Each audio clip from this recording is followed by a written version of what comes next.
Welcome to one nation Telugu news. ముందుగా headlines చూద్దాం. ఐఐహెచ్డి ప్రారంభోత్సవంలో పాల్గొన్న సీఎం రేవంత్ రెడ్డి. ఐఐహెచ్డి కావాలనగానే ప్రధాని సానుకూలంగా స్పందించారన్న సీఎం. కొండా లక్ష్మణ్ బాపూజీ పదవులను ఆస్తులను వదులుకున్నారన్న రేవంత్ రెడ్డి.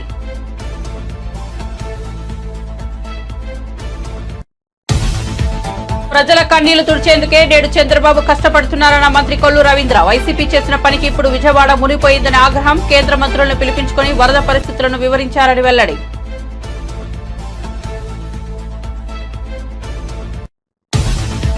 ప్రకాశం బ్యారేజీని బోట్లు ఢీకొన్న ఘటనపై దర్యాప్తు చేయించుకోవచ్చన్న అమర్నాథ్. బుడంహేరుకు వరద వస్తుందని తెలిసినా పట్టించుకోలేదని మండిపాటు. విజయవాడ మరణాలు ప్రభుత్వ హత్యలేనని ఆరోపణ.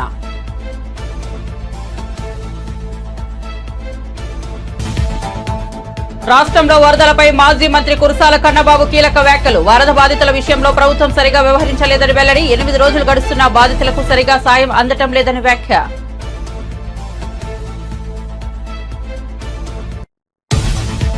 విజయవాడను వరదలు అతలాకుతలం చేశాయన్న మల్లారెడ్డి. వరద బాధితులను ఆదుకోవడానికి చంద్రబాబు ఎంతో శ్రమిస్తున్నారని కితాబు. ప్రజల ప్రాణాలను కాపాడిన ఘనత చంద్రబాబుదేనని ప్రశంస.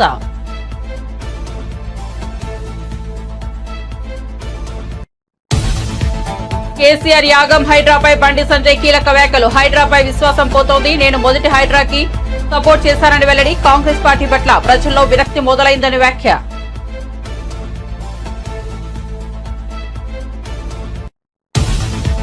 బంగాళాఖాతంలో తీవ్ర వాయుగుండం. తెలుగు రాష్ట్రాల్లో భారీ వర్షాలు. ఒడిశాలోని పూరి వద్ద తీరం దాటే అవకాశం. గంటకు 10 కిలోమీటర్ల వేగంతో కదులుతోన్న ఐఎండీ. తెలుగు రాష్ట్రాల్లో భారీ నుంచి అతి భారీ వర్ష సూచన.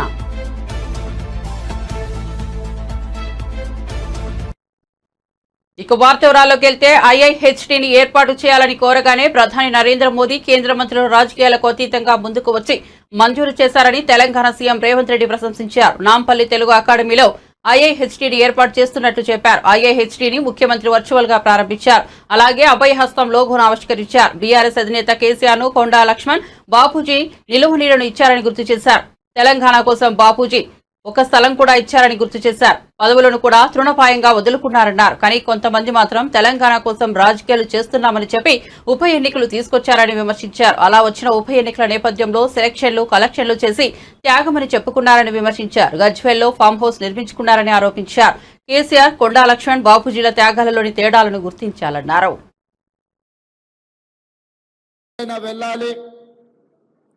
లేదా ఒడిశా రాష్ట్రానికైనా పోవాలి.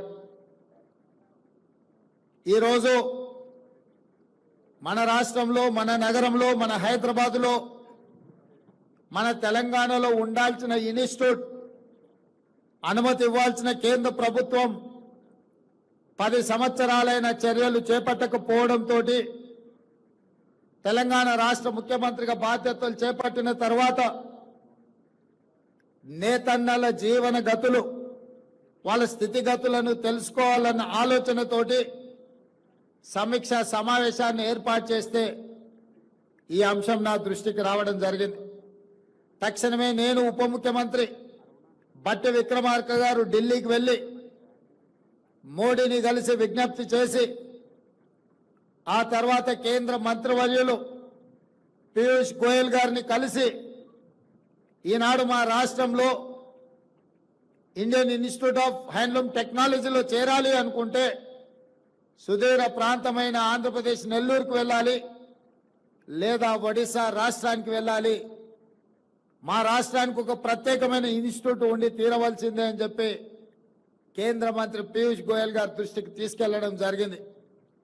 వారు కూడా రాజకీయాలకు అతీతంగా ముందుకొచ్చి నిజంగానే హైదరాబాదు అభివృద్ధి చెందిన నగరం, దేశంలోనే 5 మెట్రోపాలిటన్ సిటీస్ ఉంటే ఢిల్లీ, ముంబై, చెన్నై, బెంగళూరు వీటితో పోటీ పడే నగరం హైదరాబాదు తెలంగాణలో ఉంది. తెలంగాణలో ఐఐహెచ్డి ఉండాల్సిందే, మంజూరు చేస్తున్నామని చెప్పి వారు తక్షణమే మంజూరు చేసి తెలంగాణ రాష్ట్రం యొక్క విజ్ఞాపనను వారు ఆమోదించారు. ఎంబడే నేను అధికారులను పిలిచి మంత్రి గారిని కోరి ఈ సంవత్సరమే వాళ్ళ సమయం వృధా కాకూడదు, పిల్లలను ఈ సంవత్సరంలోనే వాళ్ళని చేర్పించుకోవాలి. ఎక్కడ ఏర్పాటు చేద్దాం కాలేజీ అని అంటే కాలేజీ బంగ్లాలు ఇప్పుడు ఇప్పటికిప్పుడు అంటే కష్టం కదా అంటే నాంపల్లిలో ఉన్న తెలుగు అకాడమీ ఇక్కడ భవనం ఉన్నది అంటే ఎంబడే అక్కడ ఏర్పాటు చేసి మంచి కార్యక్రమాన్ని ఈ సంవత్సరమే మొదలు పెట్టండి అని చెప్పి వారికి ఆదేశాలు ఇవ్వడం జరిగింది.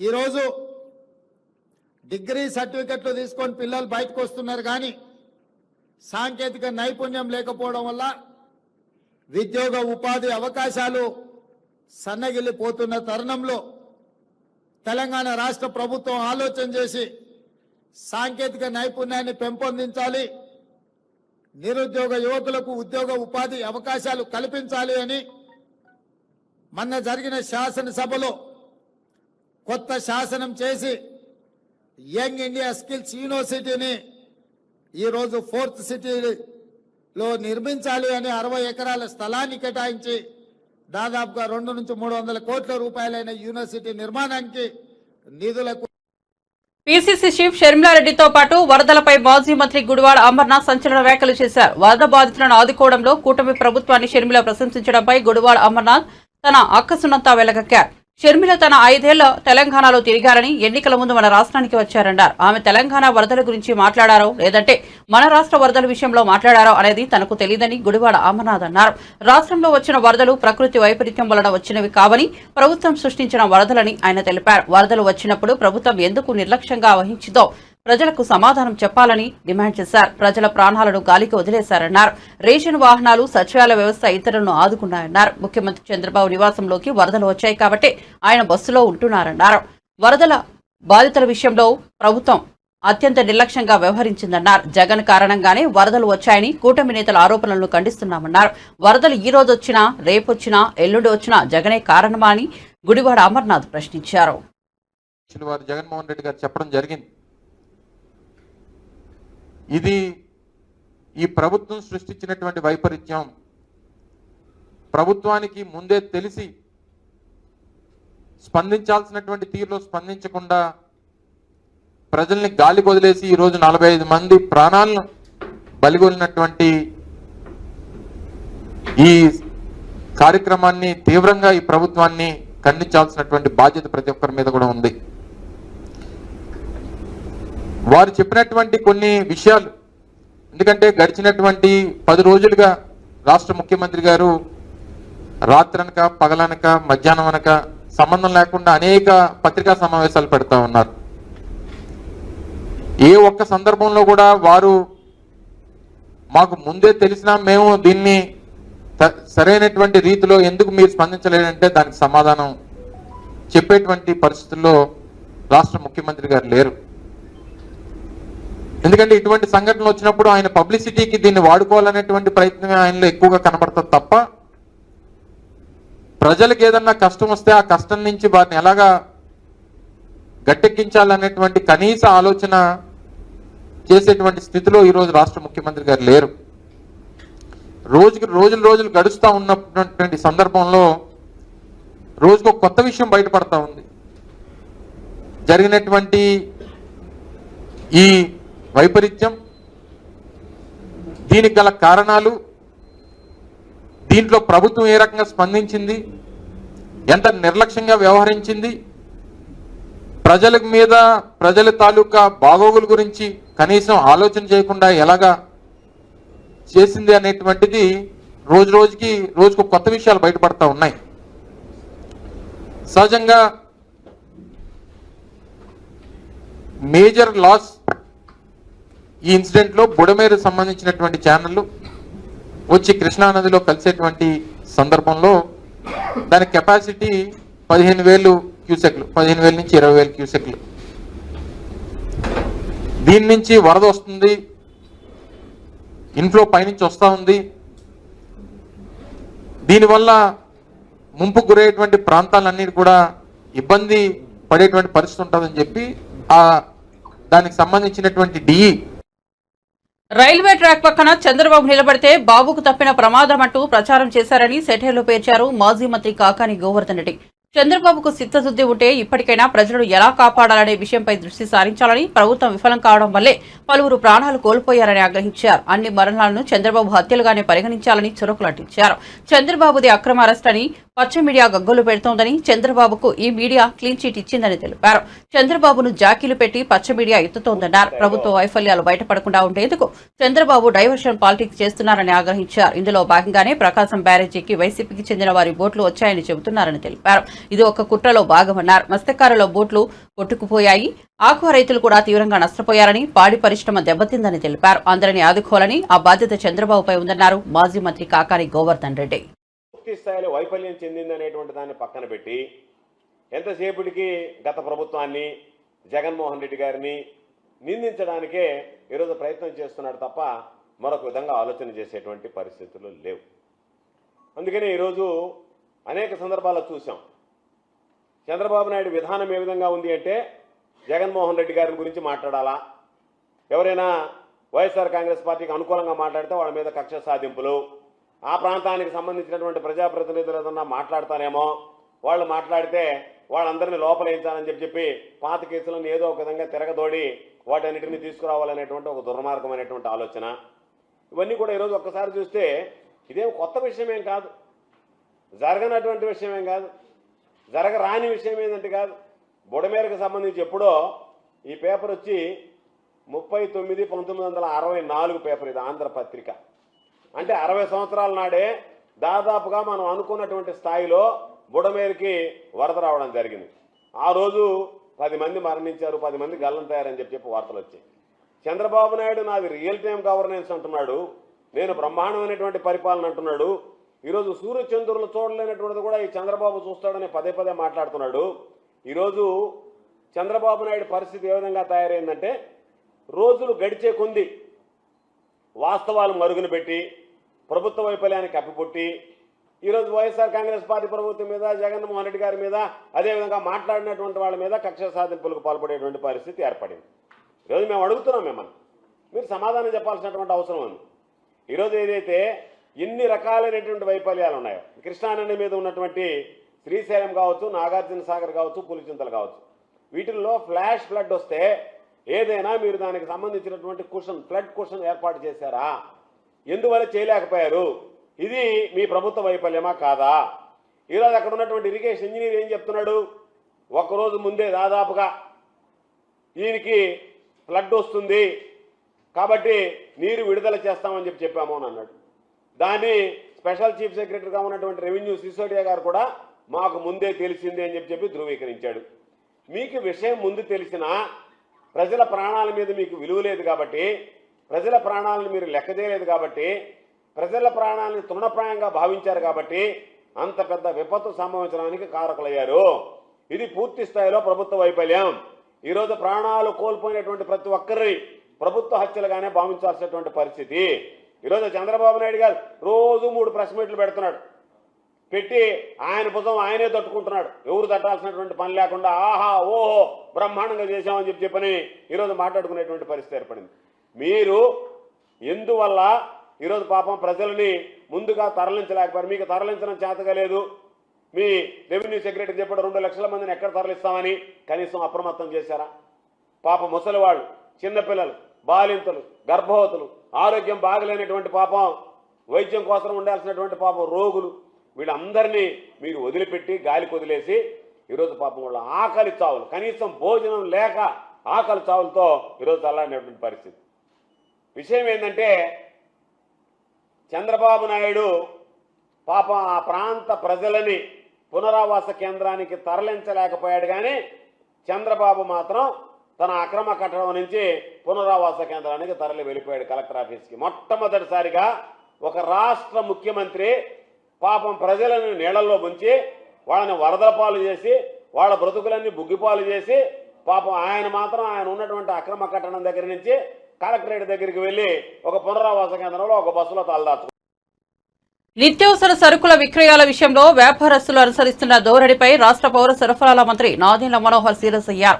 వ్యాపారస్తులు నిత్యావసరాలను ఎంఆర్పీ రేటుకు మించి విక్రయిస్తే కేసులు పెడతామని హెచ్చరించారు. ఇబ్రహీంపట్నం, ఫెర్రీ, గుంటుపల్లి గ్రామ ఆర్సీఎం చర్చి తుమ్మలపాలెంలో ప్రభుత్వం అందిస్తున్న నిత్యావసర సరుకుల పంపిణీ కార్యక్రమాన్ని మంత్రి నాదెండ్ల ప్రారంభించారు. ఈ సందర్భంగా ఆయన మాట్లాడుతూ ఈ కష్ట సమయంలో అందరూ నిజాయితీతో బాధ్యతగా వ్యవహరించాలని తెలిపారు. వరద ముప్పు ప్రాంతాల్లో ప్రతి బాధిత కుటుంబానికి సరుకులు అందేలా చర్యలు తీసుకున్న మంత్రి ఎవరైనా అవకతవకలకు పాల్పడితే కేసులు నమోదు చేస్తామని వార్నింగ్ ఇచ్చారు. ప్రతి ఒక్కరికి సరుకులు అందజేస్తామని ఎవరూ ఇబ్బంది పడాల్సిన అవసరం లేదన్నారు.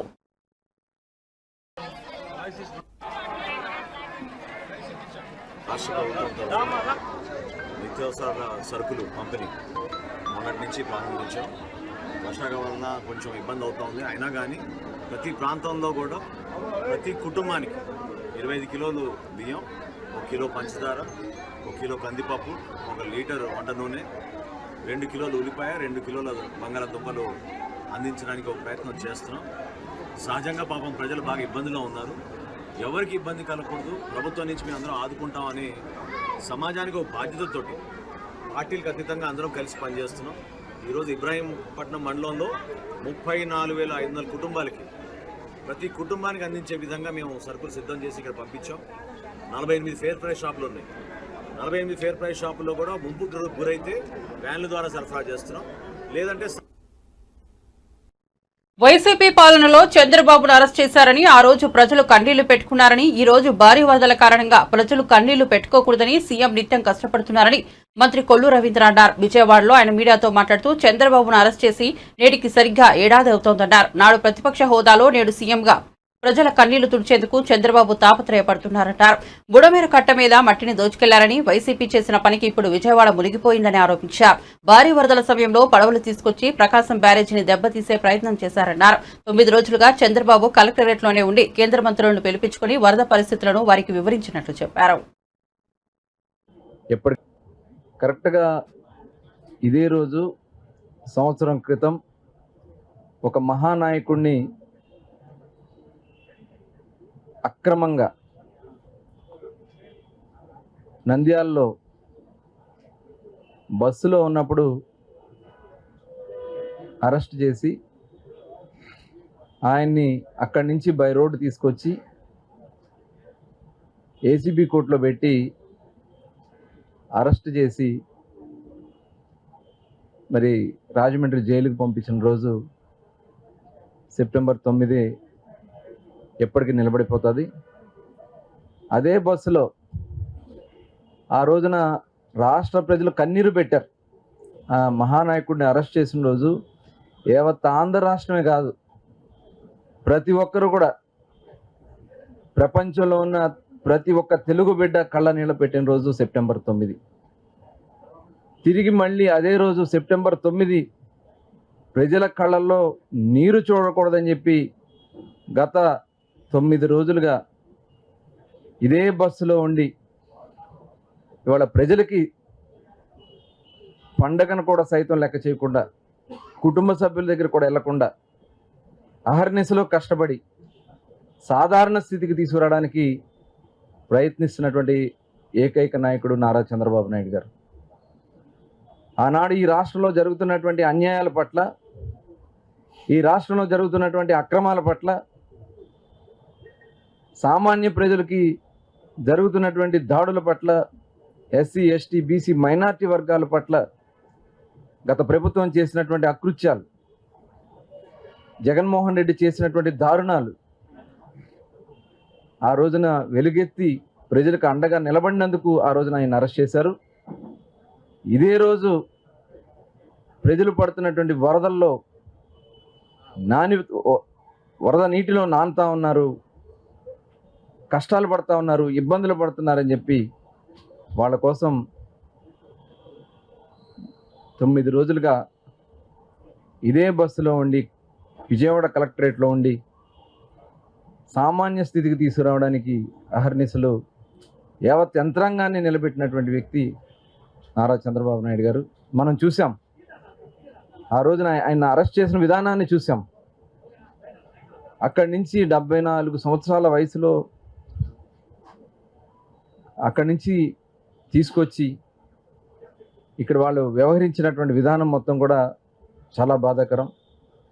53 రోజులు రాజమండ్రి జైల్లో ఒక సామాన్య ఖైదీ ఉన్నట్లుగా ఆయన్ని పెట్టి సంబంధం లేనటువంటి కేసులో పెట్టి చిత్రహింసలు పెట్టి ఇవాళ ఆ నాయకులు ఏమైపోయారో మనం చూసాం. 5 సంవత్సరాల ప్రజల గురించి పట్టించుకోవాలి, ప్రజా సమస్యల గురించి. వర్షాలు వరదల నేపథ్యంలో ప్రజలను కాపాడడంలో కూటమి ప్రభుత్వం ఫెయిల్ అయిందన్నారు మాజీ ఎమ్మెల్యే మల్లాది విష్ణు. తుఫానుకు ముందు తీసుకోవాల్సిన చర్యల విషయంలో సర్కార్ ఘోర వైఫల్యం చెందిందని చెప్పారు.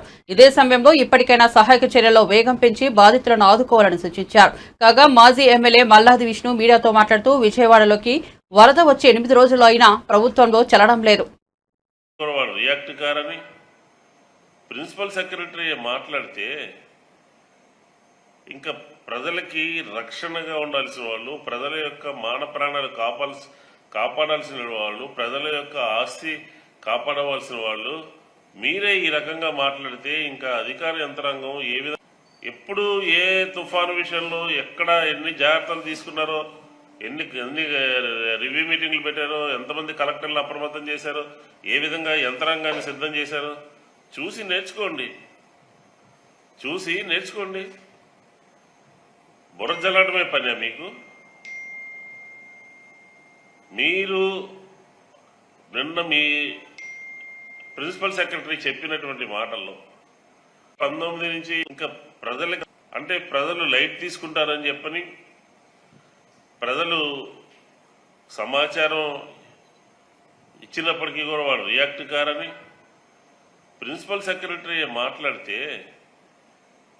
ఇంకా ప్రజలకి రక్షణగా ఉండాల్సిన వాళ్ళు, ప్రజల యొక్క మాన ప్రాణాలు కాపాడాల్సిన వాళ్ళు, ప్రజల యొక్క ఆస్తి కాపాడవలసిన వాళ్ళు మీరే ఈ రకంగా మాట్లాడితే ఇంకా అధికార యంత్రాంగం ఏ విధంగా పనిచేస్తుంది?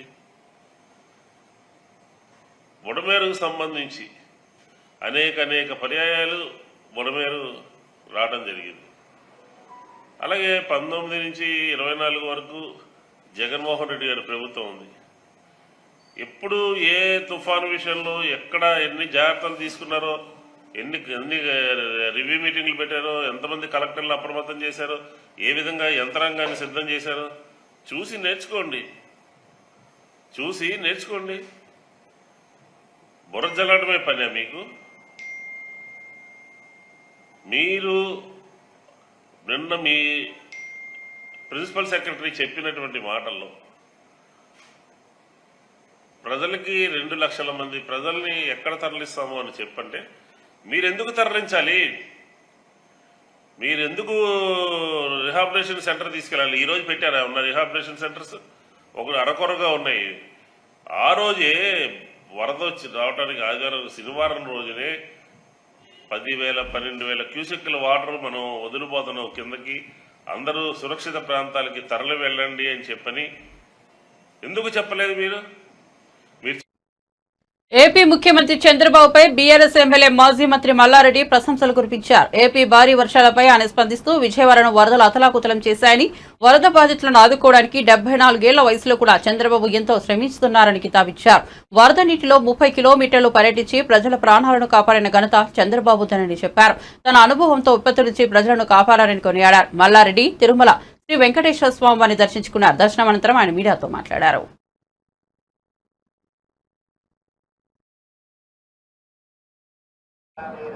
తిరుమల వెంకటేశ్వర స్వామిని దర్శించుకున్నా చాలా సంతోషం. ఎందుకంటే భగవంతుడు నాకు ఏది మొక్కినా అన్నీ కూడా పర్ఫెక్ట్గా మంచిగా మెడికల్ కాలేజీలు కానీ, ఇంజనీరింగ్ కాలేజీలు కానీ, పర్ఫెక్ట్గా ఎంపీ కానీ, మినిస్టర్ కానీ, మళ్ళీ ఇప్పుడు ఎమ్మెల్యే కానీ ఇవన్నీ కూడా ప్రసాదించిండు ఆ భగవంతుడు. ప్రతి వైకుంఠ ఏకాదశికి కూడా వస్తా. ఇప్పుడు కూడా మంచి యూనివర్సిటీ ఇచ్చిండు కాబట్టి నేను నడుచుకుంటూ ఎక్కినా, గుండు కొట్టించుకున్నా, భగవంతుని మొక్కు చెల్లించుకున్నా. ఏది ఏమైనా ఆంధ్రలో కూడా మన చంద్రబాబు నాయుడు ప్రభుత్వం వచ్చింది. ఇంత పెద్ద తుఫాన్ వచ్చినా విజయవాడ అంతా అతలం కుతలం అయినా కానీ 74 ఏళ్ళ సంవత్సరంలో వయసులో కూడా పెద్ద ఎత్తున అక్కడనే ఉండి ఎంత ప్రమాదం ఉన్నా, ప్రజలకు ఎన్ని ఇబ్బందులు వచ్చినా ఆయన నీళ్ళలోనే వాటర్లోనే 22-30 కిలోమీటర్లు తిరిగి ప్రజలను కాపాడిన ఘనత ఆయన ఎక్స్పీరియన్స్ తోటి అదంతా కూడా గొప్ప ఎత్తున కాపాడి చంద్రబాబు నాయుడు, ఆయనకు కూడా ధన్యవాదాలు. వర్షాలు కూడా తక్కువ కావాలి, మా తెలంగాణలో కూడా ప్రజలందరూ కూడా ఆరోగ్యంగా ఉండాలి. వర్షాలు చాలా పెద్ద ఎత్తున పడి చాలా ఇబ్బందికరమైనాయి. రైతులు కూడా ఎవరు కూడా ఆత్మహత్య చేసుకోవద్దు. తెలంగాణలో అందరూ కూడా మా కేసీఆర్ గారు, కేటీఆర్ గారు మంచి అభివృద్ధి చేసిండ్రు తెలంగాణను. ఇక ముందు కూడా తప్పకుండా వాళ్ళు చేస్తారని కూడా మనం చేస్తాం. ఏ పార్టీ మారా అది అవసరం వచ్చినప్పుడు చెప్తా.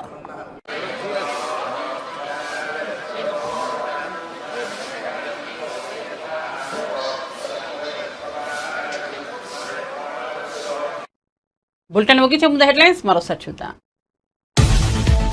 ఐఐహెచ్టీ ప్రారంభోత్సవంలో పాల్గొన్న సీఎం రేవంత్ రెడ్డి. ఐఐహెచ్టీని కావాలనగానే ప్రధాని సానుకూలంగా స్పందించారన్న సీఎం. కొండా లక్ష్మణ్ బాపూజీ పదవులను, ఆస్తులను వదులుకున్నారన్న రేవంత్ రెడ్డి.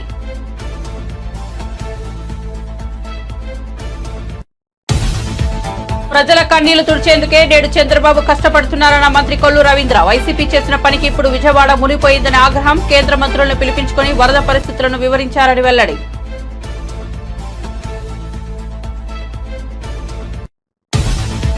ప్రకాశం బ్యారేజీని బోట్లు ఢీకొన్న ఘటనపై దర్యాప్తు చేయించుకోవచ్చన్న అమర్నాథ్. బుడమేరుకు వరద వస్తుందని తెలిసినా పట్టించుకోలేదని మండిపాటు. విజయవాడ మరణాలు ప్రభుత్వ హత్యలేనని ఆరోపణ.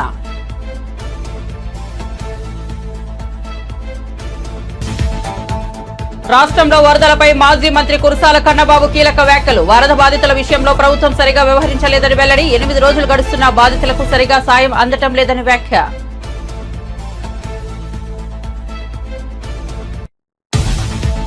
విజయవాడను వరదలు అతలాకుతలం చేశాయన్న మల్లారెడ్డి. వరద బాధితులను ఆదుకోవడానికి చంద్రబాబు ఎంతో శ్రమిస్తున్నారని కితాబు. ప్రజల ప్రాణాలను కాపాడిన ఘనత చంద్రబాబుదేనని ప్రశంస.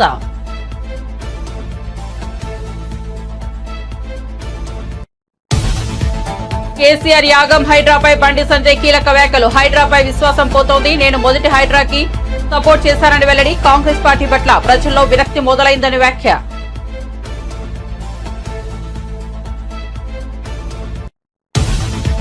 బంగాళాఖాతంలో తీవ్ర వాయుగుండం. తెలుగు రాష్ట్రాల్లో భారీ వర్షాలు. ఒడిశాలోని పూరి వద్ద తీరం దాటే అవకాశం. గంటకు 10 కిలోమీటర్ల వేగంతో కదులుతోన్న ఐఎండీ. తెలుగు రాష్ట్రాల్లో భారీ నుంచి అతి భారీ వర్ష సూచన. మరిన్ని అప్డేట్స్ కోసం చూస్తూనే ఉండండి వన్ నేషన్ తెలుగు న్యూస్.